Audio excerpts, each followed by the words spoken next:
Welcome to Geopolitical Trends. So excited to be with you on this Saturday, August the 12th. I can't believe it's halfway August. Almost summer is over. So, anyway, so excited to be with you here. Uh, Today's topic is going to be about, think of it this way, as a brief analysis about the whole Southeast Asia.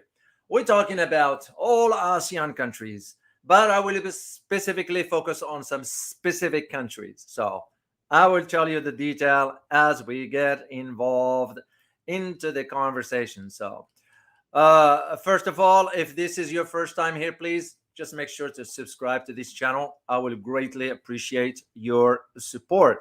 And to all of you, I say thank you for being here, first of all, and thank you for your continued support. Just one announcement quickly here is I recorded the first video for the health channel. Yeah, believe it or not. So I'm going to be releasing it in about 2 days. My editor is going through it right now. And by the way, to those who might not be aware that I launched a health channel, and here is the link that I am going to share with you, should you be interested in that. So I will be talking about health issues that it was a funny comment by one of you guys. I said, well, Dr. O, where do you find energy for all this? Well, it's a combination, and this is what I'm going to be addressing in the health channel. So I'm not going to talk about all that stuff here. So anyway, let's get on into our topic because there's a lot to cover. And I'm going to share a picture with you here first. So to put this in perspective for you, of course, we're going to be talking about ASEAN in general term, but there's more into it. So I want you to keep in mind that idea. So for this one here, we're going to be focusing on ASEAN, but specifically country. But there are key questions, like I always ask. And the question we need to ask, given the changes on the global landscape, mainly with the rising tensions between the United States and China. Yes, there are rising tensions. It's behind the scenes. This is why in geopolitical jargon, we call it now, is it a Cold War II? Cold War I was with the Soviet Union or against Soviet Union. Now is a Cold War II with China. So the question we need to ask for that is, can ASEAN countries, which is the Association of Southeast Asian Nations, maintain its neutrality? So far, many saying, oh, they are staying neutral. I'll have to challenge that assertion. Not all of them, of course. There are specific key countries, and we're gonna get into that as we move forward. So the second question that comes is, if ASEAN is able to sustain its neutrality, how it intends to do that? Because that's the key question to address this one. But before we delve deeper into the key countries that I'm going to be focusing on, and there are two I'm going to be focusing on: Indonesia, because this is a follow-up to my video about Indonesia, and second one will be Malaysia, given what's going on in Malaysia right now. Of course, we can't ignore Philippines. And I'll tell you why as we move forward. But first, let's at least, for those who might not be aware of what is ASEAN. So what is ASEAN basically? Well, ASEAN is the Association of Southeast Asian Nations, which is aimed at maintaining basically a good relationship with both the US and China. This is where one of the keys. And it's very, very interesting how it's all started to begin with. Well, ASEAN is an international organization, okay, that has about 10 members. You're looking at Brunei, Cambodia, let me start first with when it started to begin with. So the association is here because I did the research and I digged into the archives and I found one image that you might be very interested in seeing. And here's the image here. It's very interesting. I'm going to leave it on a screen for a while here. So the Association of Southeast Asian Nations was established. That picture was in 1967 because the ASEAN itself was established on August 8th, 1967 in Bangkok, Thailand, with the signing of ASEAN declarations called Bangkok Declaration. And by the way, at that time, it was by the founding fathers of ASEAN, in other words, the founding members, which include Indonesia, Malaysia, Philippines, Singapore, and Thailand. Okay. Then later on, Brunei Darussalam joined ASEAN on January 1984. It was followed by Vietnam on July 1995, followed by Laos and Myanmar on July 1997, and Cambodia on April 1999, making up what is today known as the 10 members of ASEAN. That is very, very interesting and important to know that historical background of it, because without a historical understanding, or at least the context, this way we will understand the dynamics as to why ASEAN is reacting or behaving the way it does today, or why some other countries inside ASEAN, and I will detail on that. The other aspect we need to ask is, what is the economy of ASEAN? Because it's worth mentioning. It's no small matter. This is what not been reported aggressively in the West for some reason, because the economy of ASEAN is major.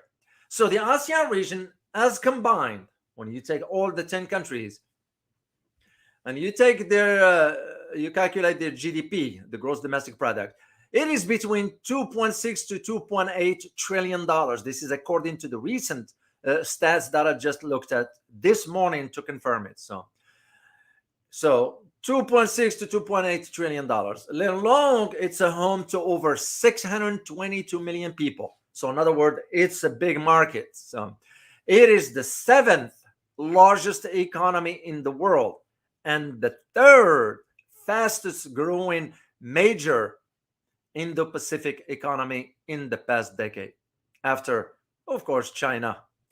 There are some research have been put India.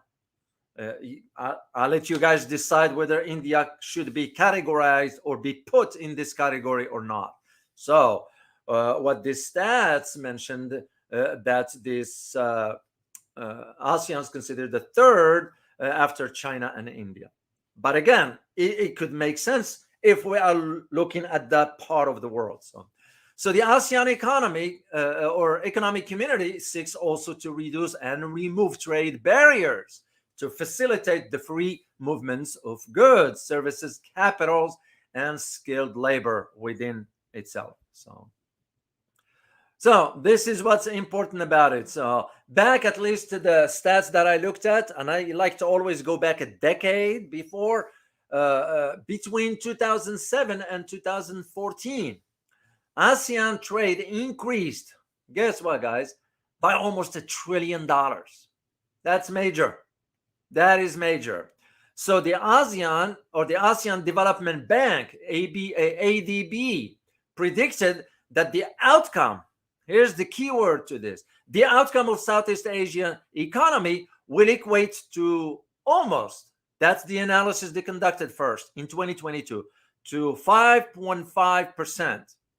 And later on, they had to revise this assessment and dropped it to 4.7, which, I commend them for this, taking step not to hype the numbers. This is why IMF does sometimes, hyping the numbers. Like one argument I remember, or analysis rather, IMF did, suggesting that the Chinese economy was sink. Well, it turns out not to be true, because the economy of China at that time rose by about 4.1%. And I did speak on it.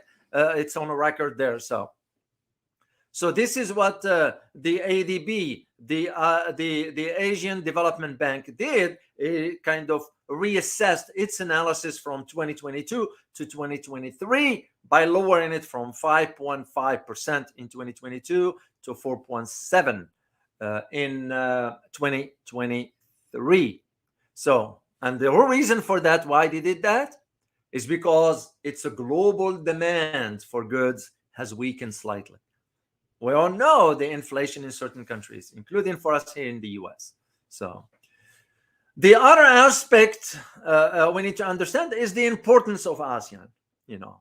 And this is when you think about ASEAN, you think about the region's countries. This is going to lead me to one key question that I am going to ask you now. And I would like for you, if you could, please put the answer on the chat box, because the answer is going to vary here depending on your political views, depending on your how do you see ASEAN moving forward politically and economically. So, and the question is, hypothetically, and we'll just think outside the box. Let's say if we in general term press ASEAN countries to say, okay, you're going to have to decide which side you're going to go to, or which side you're going to side with, the United States or China, because that's what we're talking about in the case of the conflict. Which country, in your opinion, do you believe will side with China? And which country, in your opinion, do you believe will side with the United States? I have my answer to that, but I want to hear it from you first. So if you will be kind and just type in that on the chat box. I'm not going to give you my answer yet because it takes a while for the answers to show up here.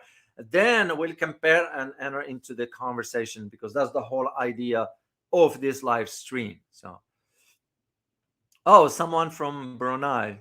Good to have you here. Wazim Anarkari. Good to have you. So, but for now, I'm going to focus my conversation on none other than Indonesia. Because as I said earlier, I'm following up on the video that I did for you as far as Indonesia. And we'll get back to that question. Just remind me in case I forget, guys. So Indonesia. Why Indonesia is very important to understand. What again is the role it plays, is geography, which we're going to start with. And I'm going to share this picture with you guys for Indonesia's map that covers the horizon. And I'm going to leave this on for a while because there's a lot of moving parts that we need to understand as I talk about them, as you see them on the map. So geographically, Indonesia is sandwiched between the South China Sea, as you notice there, and Australia. Okay? And this is where the importance of Indonesia comes in. You think about it in terms of by the way, its name is the Republic of Indonesia, which is, by the way, encompasses the largest, the world's largest, or longest rather, archipelago, from the tiny islands of Sabang in the northwest part, okay, to Papua, which is formerly known as Arian Jaya or West Arian. That was as known in certain old maps. You still see the name over there. I think they have changed recently. And this one in the east. So you have over 17,000 islands stretched over some 3,400 miles long, the equator. A very, very interesting geography. So the total landmass area covers about 736,000 square miles. And of course, Indonesia, anytime, at least as an outsider, since I was a kid, I've always heard about Java. Yeah, those are the main sort of islands in Indonesia. And those, by the way, in terms of population, so, and importance. So you have Java, you have Sumatra, of course, you have Bali, which is a lot of Western tourists go to Bali. You have Kalimantan, known as also Borneo. So, then you have something else called, not something, but another island called Sulawesi, known as Celebes. Then you have Papua and you have Maluku.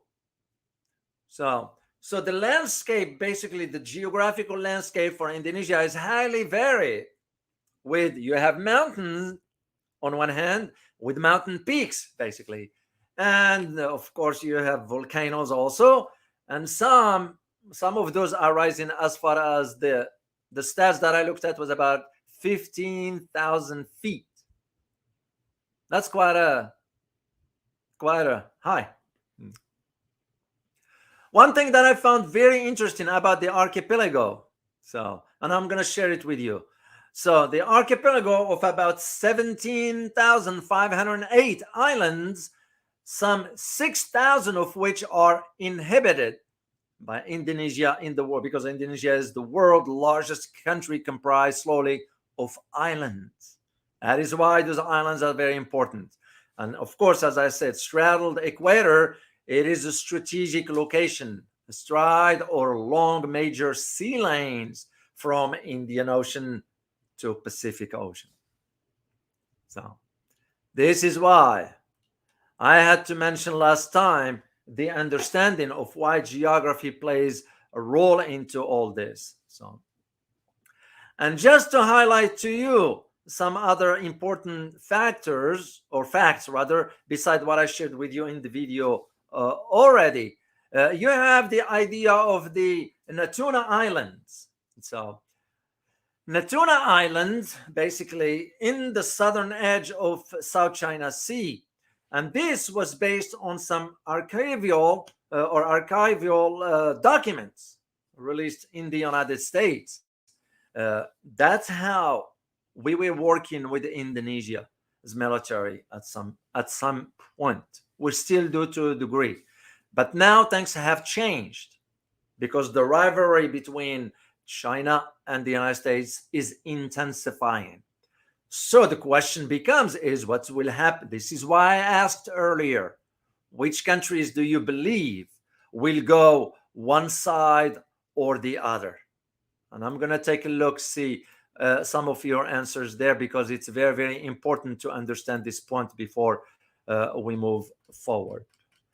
Let me get off this screen here and get off to the point where I'll check on your answers there. So, oh, let me remove this one here, guys, so we can see. There we go. All right, let me see what what your answers are.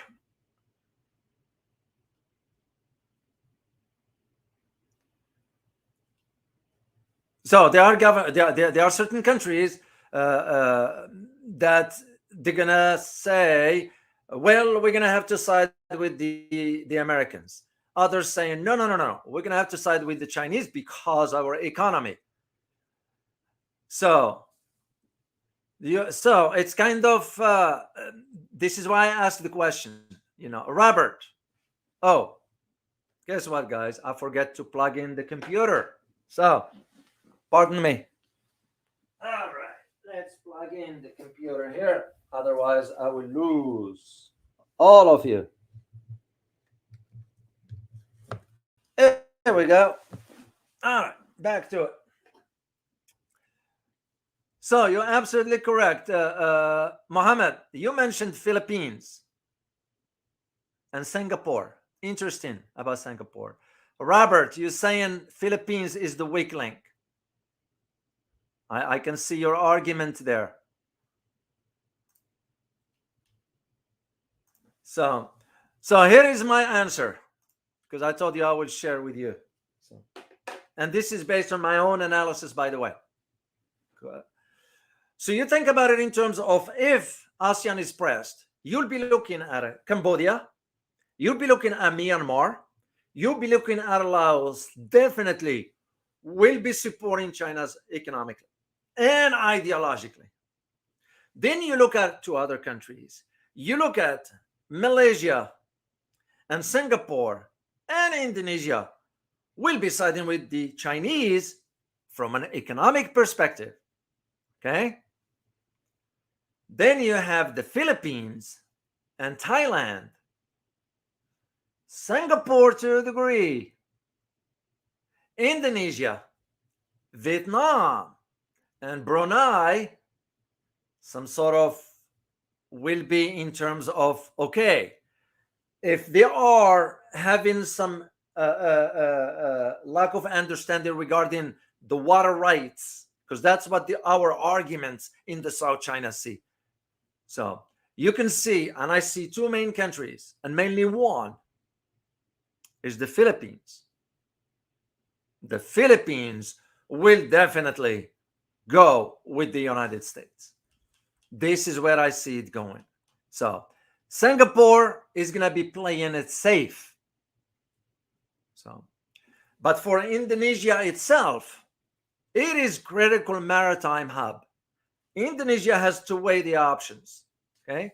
Because like I said in my video earlier, it's connecting major shipping lanes here between Europe, Asia, and Australia.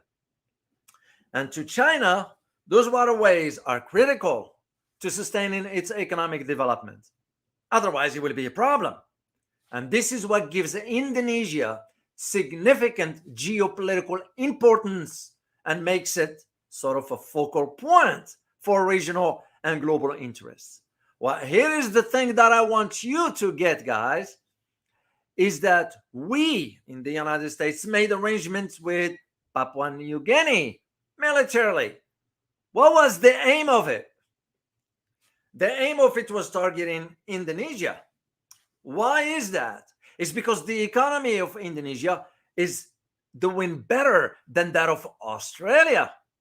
So Australia is looking at Indonesia as a threat, economically speaking. Why? Because Indonesia's trade with China are better than Australia's trade with China. Well, we all know what happened with Australia. And you remember what Robbie Barwick said when I had him here. So this is one of the key I need you to understand, where it makes the case very sensitive, if I may use the term. In the case of Indonesia, is that being part of ASEAN. So well, you can't get out of the herd by going your way. It's like what's going on right now with India in BRICS. India is going on its own trajectory. So it becomes problematic. So and if I am to think in those terms, then I am going to have to compare just theoretically BRICS and ASEAN. If you have a weak link inside BRICS, get rid of it or replace it. It will be the same arguments in ASEAN. You got a weak link there in the Philippines. And here is why that is important to understand. It's because in the case of Philippines, you have this major Subic. This is where the U.S. military bases or naval bases, that is, it's called the Subic, I believe, Subic Bay. That is where the main, so to me, Philippines, and I was put in question mark after 3 months when Marcos Jr. became the president of Philippines, thinking, well, this guy might do better. So, but I left the door open just in case. It's because I suspected that, because I heard his speeches and all that, and I get the feel that he's too weak politically. I have nothing against Marcos Jr., of course. You guys know all this. I have nothing against anybody, any leader in the world. But I will not refrain from, if it needs to be addressed directly and criticized, then I will do so. Justifiably, of course. You can't just be pointing fingers and talking negatively without sort of being objective. That's my point in all this. So after listening to his speeches, it became clear to me, this guy, Marcos Jr., President Marcos Bongbong, he's not going to stand up to the pressure from the United States. He's too weak for that. The likes of the Prime Minister of Australia, Albo, the likes of the Prime Minister dictator Trudeau, the likes of the weak Chancellor of Germany Olaf Scholz, of course the incompetent Prime Minister of England Sunak. You guys got the idea. Or for that matter, even the weak Prime Minister of India, Modi, because now I am convinced for using the term weak. He's a weak leader. So speaking of India, by the way, before I forget, we have some sort of a parade in Washington, D.C. about, I even find it here somewhere. I did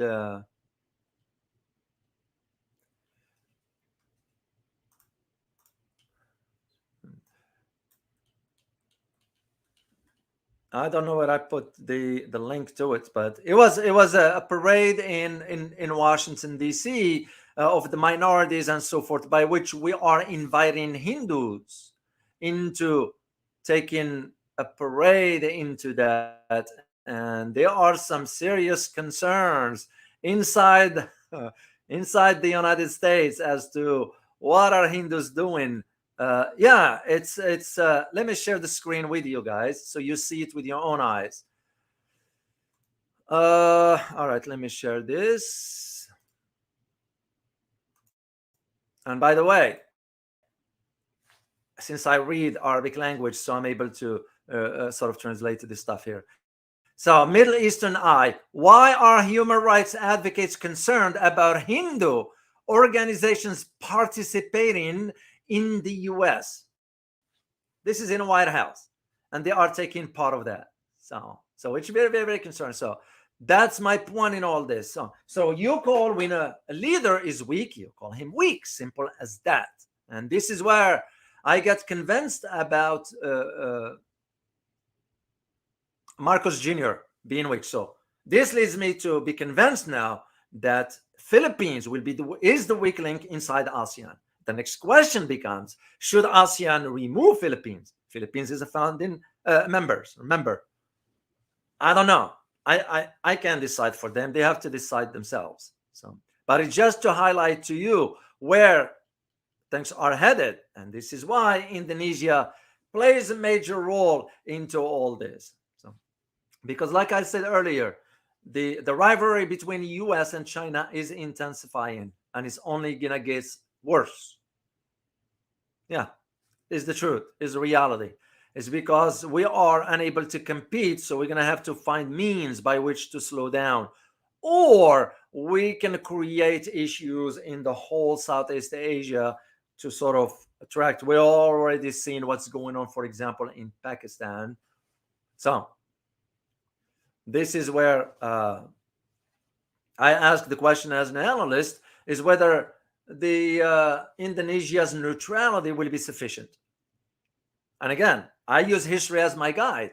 As I mentioned to you in the video, guys, you use the term. I give you the example of Belgium, and I give you the example of Cambodia. Yeah, there's two. It's a logical argument. So. And here is what I found very challenging, given that I read an analysis by someone who just got his PhD from a university in Australia, and makes me wonder. So I know how to read between the lines when it comes down to research. I did one myself, so I understand the process, how it works. So the argument this individual made, and I'm going to share with you the name later, is that Indonesia's defense officials privately acknowledge Indonesia's strategic challenges. They expressed concerns that Indonesia could be drawn into a military conflict between the two rivals, China and the United States. I found it very interesting that this individual's advocating for how China's military, he's using the term military expansion or installations in the South China Sea, are strategic threat to Indonesia's security. You all see where this is headed, right? And why it was worded that way. Because if you want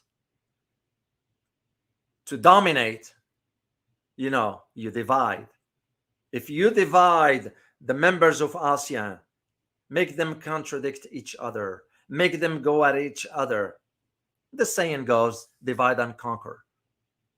That's why I took an interest in this analysis of these individuals who put it this way, because he forgot to argue another point, which I will talk about it.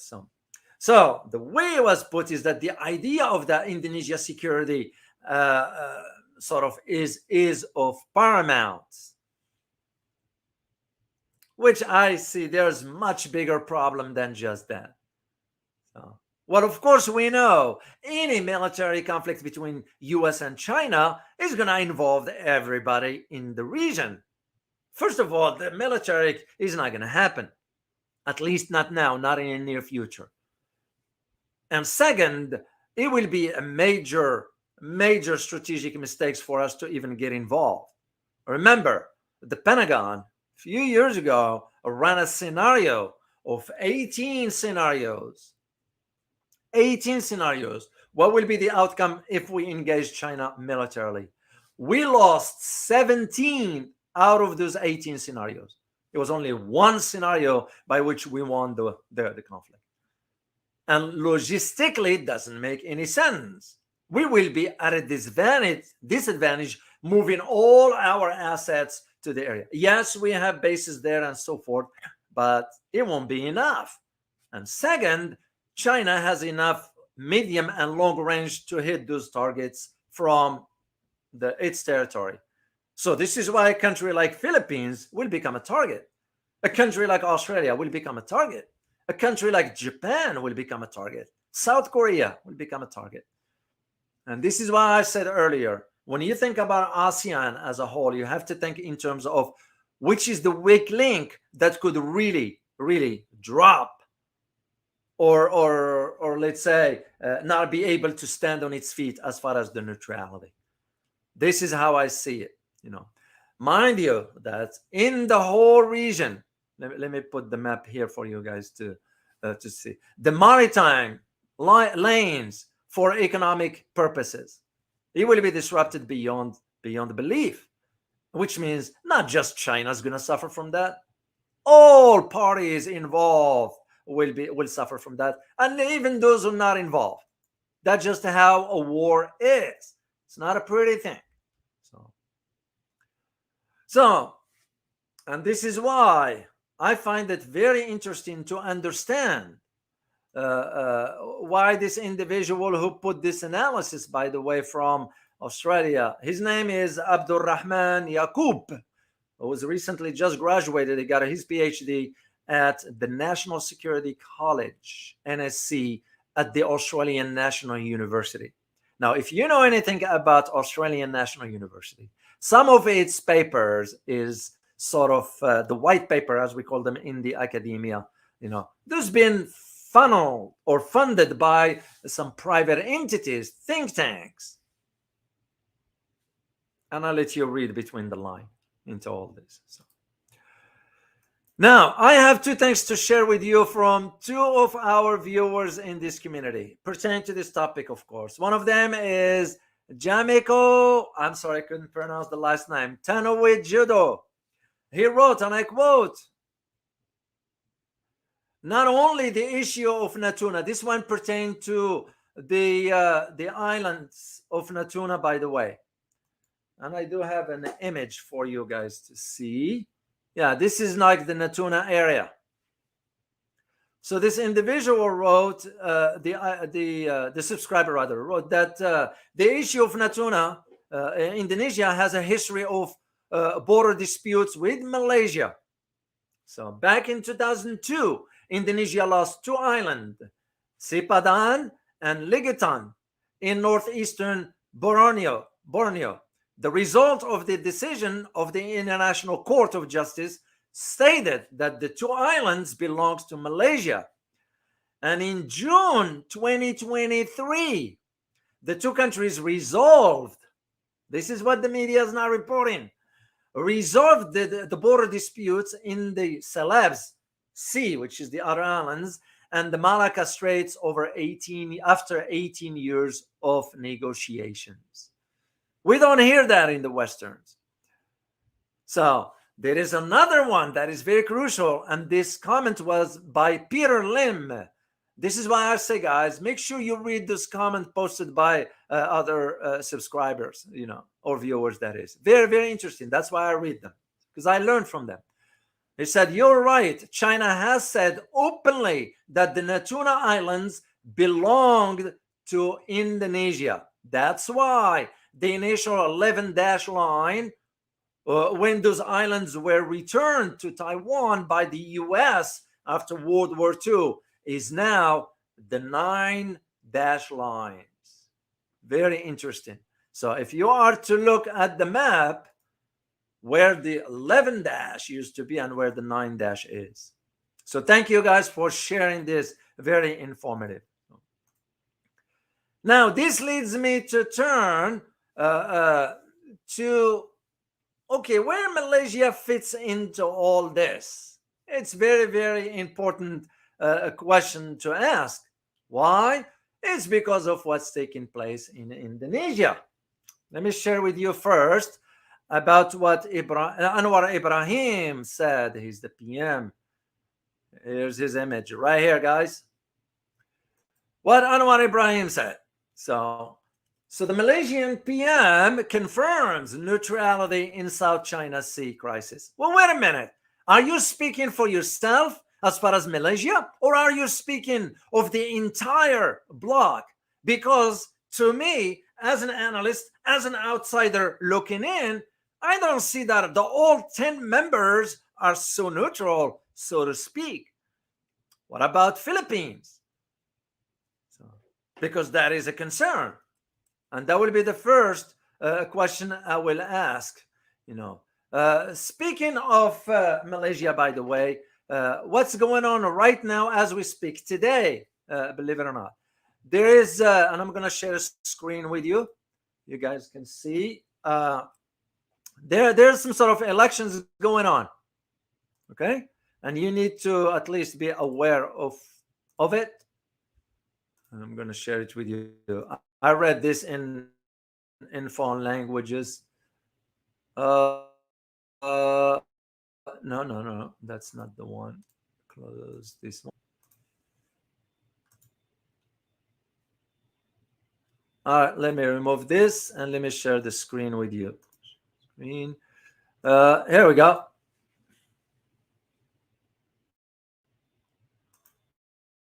All right. What's going on in this? Malaysia chooses about 6 councils in a referendum on support. Get this, on support for Anwar Ibrahim. It's going on as we speak. And I'm going to send you guys or share with you the link so you can read it later on if you choose to do so. And by the way, as I said, you can translate copy the hyperlink here, and I'll share it with you. Because there are some serious questions about Indonesia that I need, or Malaysia rather, that I need to share with you. You need to be aware of. So, all right. So the Prime Minister, Anwar Ibrahim. So what he's saying basically is that his country stands neutral in the escalating conflict in the South China Sea between the United States and China. So he didn't say the entire bloc. He said his country. And there is a reason for that. Because you have to understand the history of Malaysia when it comes down to its ties with the Central Intelligence Agency. And I'm going to get into that soon.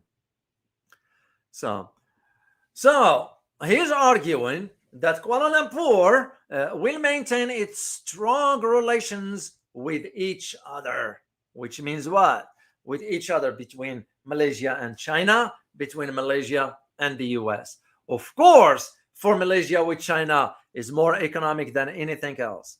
And you remember, any prosperity of a country laid on what? What is the foundations is laid on? On a militarization? No, on economics. So Malaysia is thinking in those terms. Of course, there have been those tensions over the water per se between some countries there, but they can be resolved, like what we saw between Indonesia and Malaysia. They resolved it, even though it took longer. It can be resolved. And by the way, this statement was during when he was addressing the conference, international conference. And guess who organized the conference? The Institute for Strategic and International Studies in Kuala Lumpur. Well, I'm very familiar with that institute. It's in Washington, D.C. It's a think tank for the U.S. government, the back door. And usually that's how think tanks tends to have an influence in foreign governments. We can steer them as far as their policies. So this is why Prime Minister Anwar Ibrahim offered basically ASEAN mediation. But how can you offer ASEAN mediations when Philippines will not play ball with that? because Philippines has a different calculations altogether. So you're going to have to think in those terms of how it works. So when he said that, well, ASEAN is going to offer mediation to the conflict through peaceful and constructive settlements, I have my doubts. I have my doubts on that. So, because remember, his concern is more so about not only defending the sovereignty of Malaysia, but also ensuring no interference or disruption to the flow of energy and goods and so forth. Because remember, that part of the world, let me put the map again, that part of the world, it's a major water hub, waterways for the transfer of goods and energy and so forth. All countries involved, not just China. So that is why he's saying what he's saying. So because that economic zone is very, very including, very, very important. And also it goes back to, I think, if I recall, 1990 or 1992, I recall some UN conventions regarding the law of the sea. That's what I recall back then. So now, there are other important factors that you need to understand. And this one has to do with the role of Malaysia when it comes down to its link to the CIA. Yeah, it's very, very interesting because you need to understand that part.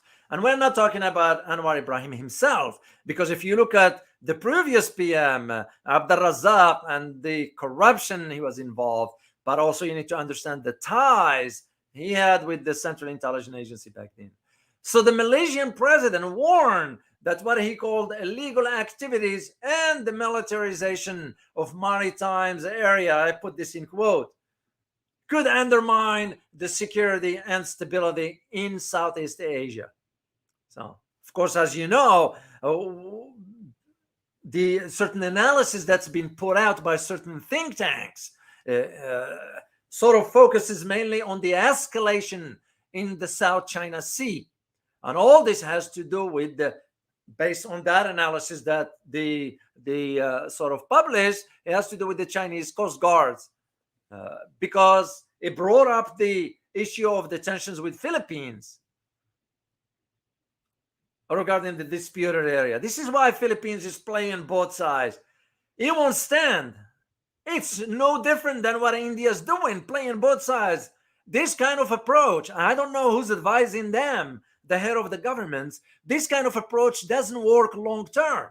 It might serve your short-term interests, but it won't serve your long-term objectives, geopolitically speaking. So, and of course, they have to highlight, whomever announced this analysis, the incidents after the Philippines accused the Chinese Coast Guards of intercepting a Philippines military supply boat and targeting it with water cannon. Yeah, interesting how the inflate, where yes, it might be tensions there, but it can be resolved locally. You don't need to have a foreign entity gets involved and resolve the issue for you. You know, that's to me, I see it where the problem. And this is why I read very carefully this white paper or analysis when it comes out. Because one of them says, and I quote here, China claims almost full sovereignty over the sea, a trade corridor for trillions of dollars worth of goods a year, aimed rival claims from Brunei, Malaysia, the Philippines, Taiwan, and Vietnam. End of quote.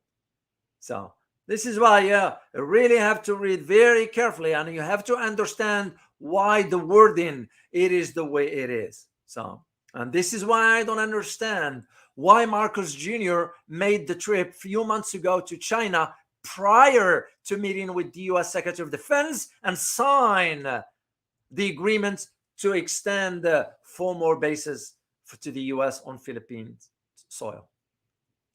So, playing both sides. So this is how I see. So what I found also interesting, it has to do with the trip by, I think it was Anwar Ibrahim made to Philippines, or vice versa. I don't recall that one exactly, but uh, uh, I have a link here for you. Let me open it, and I'll share it with you. I'll share the link with you. Anwar Ibrahim, President, welcomes Malaysians. So it was the Malaysian Prime Minister visited Philippines. Let me share the link with you guys, and I will share the. Let me share the screen with you, and I'll share the link with you. You guys can read it later on to see, because you have to understand this dynamics. It's very, very important. It takes a while for it to show up here. So there we go. So, so the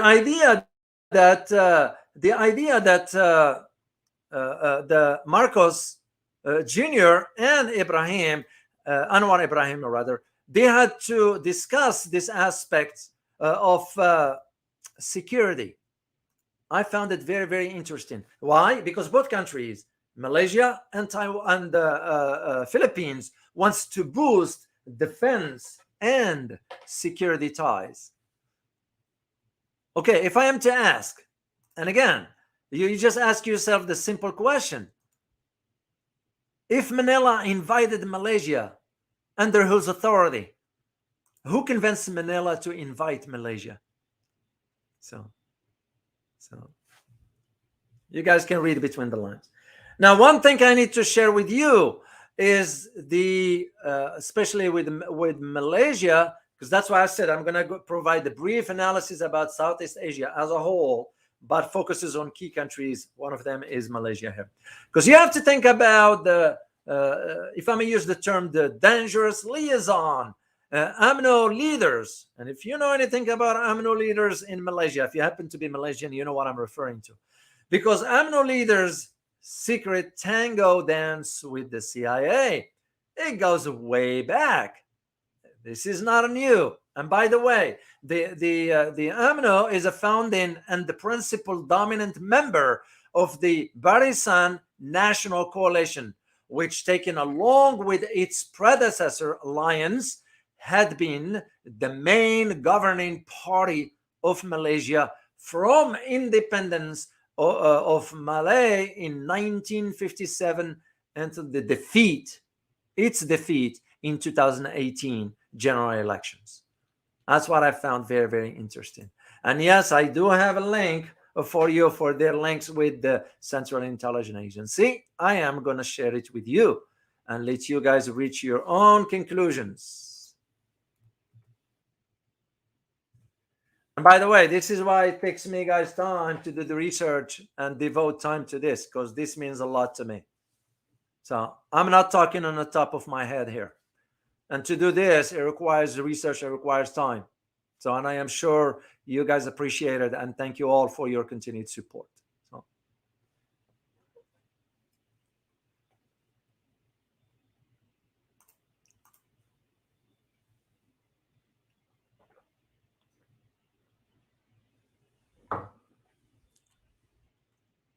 So this is what's interesting to understand the dynamics of what's going on inside ASEAN as a whole. Of course, I didn't cover, for example, Brunei. I didn't cover Singapore. Singapore is an interesting dynamics, and I am keeping my eyes open on that to see.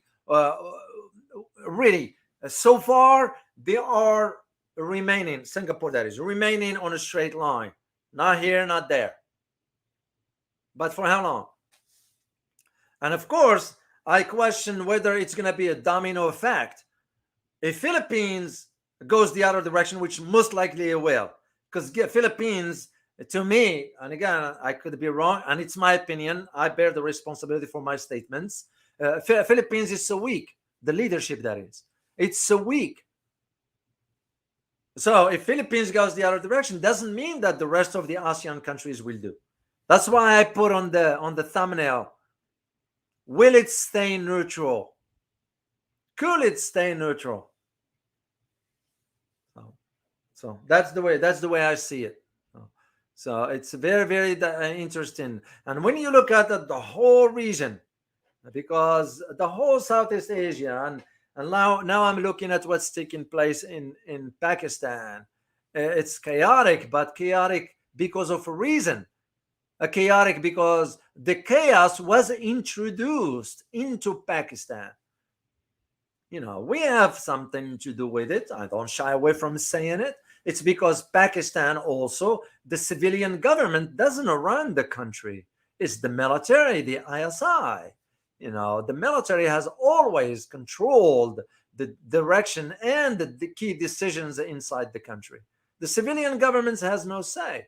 So that's why the military establishment was given the order by its masters to sort of let me see, some announcements came up here. Who knows, maybe the government is listening to us here. So got the order and said, hey, you need to remove Imran Khan and put whatever convictions, put him in jail and so forth. So, and you all know why, right? Do you know why Imran Khan is in jail, right? Can anybody tell me why? Can you please type it on the chat room, on the chat box rather? I'll be curious to know if what you think what on it. Yeah, it's not even covered much here. Nobody talks about it here in the West. So, all right, let me see. Why do you think Imran Khan is in jail or being jailed? To prevent him from being elected. That's one. But the reason why, there is another reason. There is another reason. Yes, you're right. The Americans pressured the Pakistani military because that's the one that controls deal with Russia to a degree, Mohammed, because Pakistan remained neutral as far as not condemning the Russians. But there is another reason for that, and I'm looking for keywords specific. If you guys, he was against the U.S. Yes, he was, but what for? Why? I'm just trying to challenge you here, guys. He did not support the Russia. That is correct. He did not. And there is another.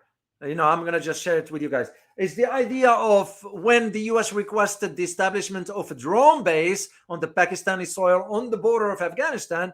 Imran Khan, who was prime minister at the time, said no. I don't want any drone bases on U.S. soil, on Pakistani soil. And that's what led to his downfall. The government there started to create sort of cases of corruptions and so. We all know majority since even I go before Benazir Bhutto, even before her. You're looking at about 8 prime ministers went to jail. Most of them for corruption and so forth. In his case, it was that the idea he turned down the U.S. drone base, and we kind of didn't like that because, after all, we're the one giving the money to the Pakistani military. When I was in Washington, D.C., I was aware of about a transfer of $10 billion. Where did it go? Did the Pakistani people benefit from it? No. It'll end up in private bank accounts in Switzerland. Majority of those generals at the ISI, from General Bajwa to some, even, I don't know about General Kiani, but Bajwa, I do know, he has properties in England and in another 2 bank accounts, I believe, in England. So, and I'm not saying he's a bad guy. All I'm saying is they are not putting the welfare of the Pakistani people. This is no different than India. And this is why we have the pressure point on those 2 countries. This is why I'm going to do the issue of Kashmir, by the way, guys. I'm going to do a video about Kashmir. We get to the bottom of it and really get to the heart of, why the Kashmir issue has been dragged all this time and for what geopolitical reasons that is and who is fomenting that tension there. So India, of course, had to cut off access to internet in certain areas in Ladakh. So I'm very familiar with that. I used to travel to across the borders in that region, that part of the world. So I'm very familiar with it. So. All right, guys, let me see. Take one question for you guys. Once again, just to remind you, the BRI is another issue also. This is why you have the economic representative of China was in Pakistan recently, and I intend to do a video for you guys about that one because you need to know. Just to remind you, I did the first video on the health channel. Once again, check it out for those who might not be aware of it. I already post the link to the health channel if you will be guys kind and share it with others who might be interested. And I will be talking about just health issues on that will benefit you. This is not about just sharing, it's what benefits you.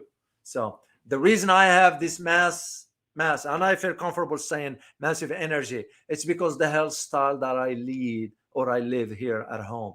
You know, what I eat, the way I sleep, the relationship, you name it. There's more than just good food, whatever. So I will be sharing those tips with you. All right, let me see if there is any question, and I'm going to sign off because I have to head out somewhere else, and I look forward to the next live stream. So, all right, I'm going all the way back to the top here and see if there are one quick question. I'll answer it quickly here. Oh, Mr. Iman, thank you so much for your super sticker. Truly appreciate it. You wrote, China past weakness and tolerance are the cause of the South China disputes. The Chinese tolerated the Philippines to encroach on its territory. ASEAN must kick out the Philippines. China must now show strength to survive. I see the logic in your arguments, because like I said last time before, guys, and once again, thank you for your super sticker. It's really appreciate it. Like I said last time, the West, for us as a Westerner, and of course, I don't think like that because I'm geopolitical analyst. I look at things objectively. So I can't fall into the emotions or follow the ideology or the supremacy or what. No. You have to assess the issues objectively. And the way I say it, I'm talking from a Western mindset, is that some of us still think in terms of what China was 40 years ago. We think we still can treat it as such. It's not the case. This is why we don't have any cohesive foreign policy when it comes down to China. We're just reacting. And China is moving faster and faster on all fronts, economically, in space, technologically, militarily, you name it. You name it. So even in literacy, I just read an article yesterday. In literacy, it's going up. We are going down in literacy. We dropped to 79% in the US. That's problematic. So this is where the issue, and I think we found that with the South China Sea, we can always foment tensions among those countries. So those countries will have to take stand. Philippines can be playing both sides. It's no different than India playing both sides in BRICS. Either ask them to either get their act together or get out. Simple as that. That's the way I see it. So, all right, guys. I hope you guys enjoyed this live stream here, and I look forward to seeing you next time. As always, remember, geopolitics impact your daily life in more ways than one. Till next time, guys. Bye-bye.